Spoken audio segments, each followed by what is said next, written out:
Assalamualaikum warahmatullahi wabarakatuh. Sebelumnya izin memperkenalkan diri. Perkenalkan, nama saya Yostia dari kelas manajemen 22A. Di sini saya akan menjelaskan tentang ukuran penyebaran data tunggal. Pengertian dari penyebaran data tunggal adalah ukuran yang menyatakan seberapa besar nilai perbedaan atau bervariasi dengan nilai ukuran pusatnya, atau seberapa besar penyimpangan nilai-nilai data dengan nilai pusatnya. Kegunaan ukuran penyebaran data. Yang pertama yaitu data yang mempunyai kecenderungan pusat yang sama belum tentu mempunyai penyebaran data yang sama pula.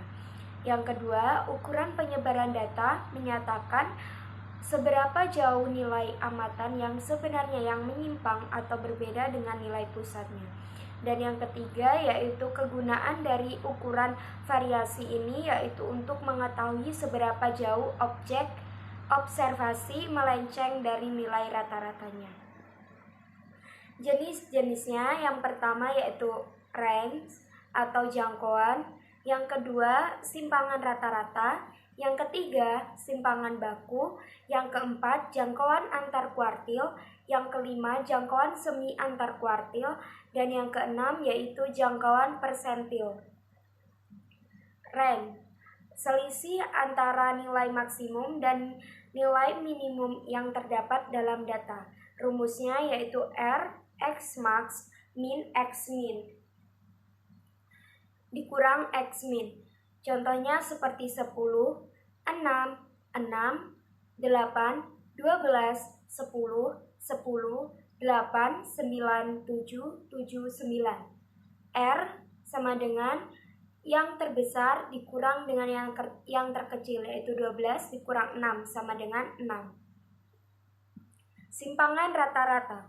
Deviasi atau simpangan merupakan suatu simpangan nilai unit observasi terhadap rata-ratanya atau selisih dari masing-masing skor dari nilai rata-rata hitungnya. Simpangan rata-rata merupakan nilai rata-rata hitung harga mutlak simpangan-simpangannya seperti rumusnya yaitu yang pertama data tunggal dengan rumus SR sama dengan sigma N1 sama dengan 1 buka kurung X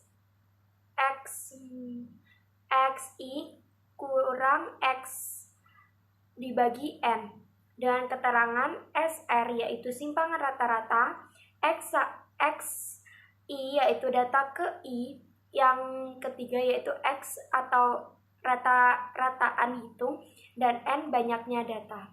Dan data berkelompok bisa dilihat ini rumusnya. Dan ada juga simpangan baku. Simpangan baku merupakan akar pangkat 2 dari kuadrat terhadap nilai atau akar pangkat 2 dari variasi atau simpangan atau deviasi yang telah dilakukan. Rumus simpangan baku. Yang pertama yaitu dibagi menjadi 2. Yang pertama data tunggal, S sama dengan kuadrat sigma buka kurung X1 min X pangkat 2 dibagi N. Dengan keterangan S adalah simpangan baku, X min yaitu nilai X I sama dengan nilai X ke I, dan X nilai rata-rata data, dan N yaitu jumlah data. Dan ada juga data berkelompok dengan rumus S sama dengan akar sigma FI buka kurung X1 min X pangkat 2 per N, dan keterangan yaitu simpangan S yaitu simpangan baku, F frekuensi kelompok, X I yaitu nilai X ke I, dan X yaitu nilai rata-rata data, dan N yaitu jumlah data. Ada juga simpangan relatif. Dalam analisis yang diinginkan untuk membandingkan simpangan yang datanya tidak selalu proporsional, yang paling sering digunakan yaitu koefisiensi variasi atau disingkat KV. Rumusnya yaitu KV bisa dilihat dan ada juga kemiringan data. Kemiringan yaitu derajat atau ukuran dari ketidaksimetrisan atau asimetri suatu distribusi data. Dan ada 3 pola kemiringan distribusi data. Yang pertama yaitu distribusi simetri dengan kemiringan 0, dan ada juga distribusi miring ke kiri yaitu kemiringan negatif. Dan yang ketiga yaitu distribusi miring ke kanan atau kemiringan positif. Dan ini juga ada ukuran bentuk, dan ini termasuk rumus simpangan rata-rata. Beberapa metode yang bisa dipakai untuk menghitung kemiringan data yaitu yang pertama rumus Pearson, yang kedua yaitu rumus Moment, yang ketiga yaitu rumus Bowley, dan yang keempat yaitu dan ini ada beberapa rumus dari Pearson atau bisa dilihatlah intinya.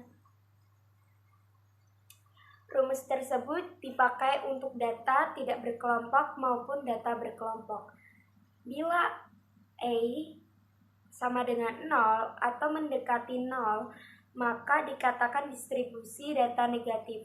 Bila A bertanda negatif, maka dikatakan distribusi data miring ke kiri, dan bila bertanda positif maka dikatakan distribusi data miring ke kanan.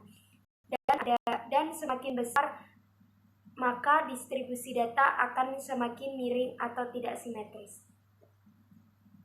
Dan ini ada beberapa gambaran keruncingan distribusi data bisa dilihat. Dan ini yang bisa saya sampaikan, kurang lebihnya saya minta maaf. Wassalamualaikum warahmatullahi wabarakatuh.